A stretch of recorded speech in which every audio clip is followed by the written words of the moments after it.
বিতর্ক প্রতিযোগিতায় যুক্তি খণ্ডনের জন্য দলনেতা শেষ 2 মিনিট সময় পান। এ সময়ে প্রতিপক্ষ দল তাদের বক্তব্যে যে সকল যুক্তি বা তথ্য দিয়েছেন তার 2-4টি যুক্তির বিপরীতে বিভিন্ন তথ্য ও যুক্তি দিয়ে তার বলা যুক্তিটি ভুল প্রমাণ করার নামই হলো যুক্তি খণ্ডন।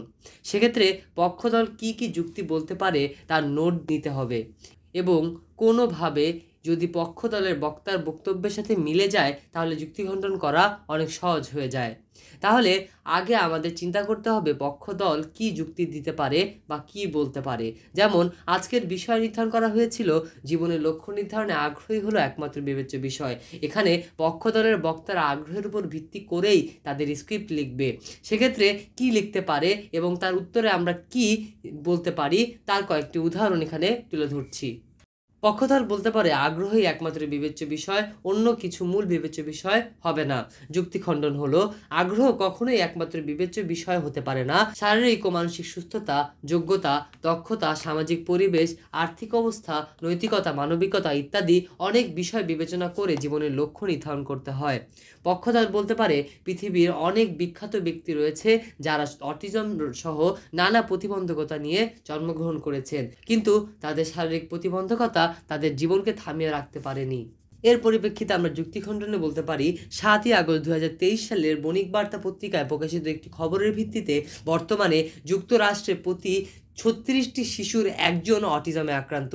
বিশ্ব স্বাস্থ্য সংস্থার তথ্য বলছে বিশ্বে প্রতি 100 জন শিশুর মধ্যে একজন অটিজমে আক্রান্ত।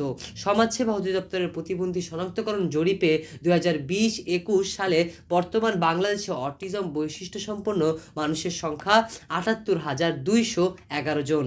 আমার প্রতিপক্ষরা বলে যাবেন এর ভিতর থেকে কত শতাংশ জগৎ বিখ্যাত হয়েছেন শুধুমাত্র আগ্রহের কারণে। উন্নত দেশগুলোতে অটিজম আক্রান্ত ব্যক্তিদের জন্য উন্নত ব্যবস্থা থাকা সত্ত্বেও বিগত কয়েক শতকে হাতে গোনা 1-2 জন ছাড়া তেমন কোনো সাফল্য নেই। এগুলো ব্যতিক্রম মাননীয় স্পিকার, এগুলো কোনো উদাহরণ হতে পারে না। আমরা সামগ্রিক বিচার করে বলতে পারি জীবনের লক্ষ্য নির্ধারণে আগ্রহী হলো একমাত্র বিবেচ্য বিষয়। এই কথাটি সঠিক নয়, এর সাথে সুস্থতাও জরুরি। পক্ষদল বলতে পারে মানসিক শান্তি, জীবনের লক্ষ্য নির্ধারণে আগ্রহ থাকা মানসিক শান্তি এবং আত্মবিশ্বাস বৃদ্ধি করে। এর পরিপ্রেক্ষিতে আমরা যুক্তি খণ্ডনে বলতে পারি মাননীয় স্পিকার, মানুষের আগ্রহ এবং মূল্যবোধ জীবনের বিভিন্ন সময় পরিবর্তন হতে পারে। একমাত্র লক্ষ্য স্থির করলে একজন ব্যক্তির মানসিক স্বাস্থ্যের উপর নেতিবাচক প্রভাব পড়তে পারে।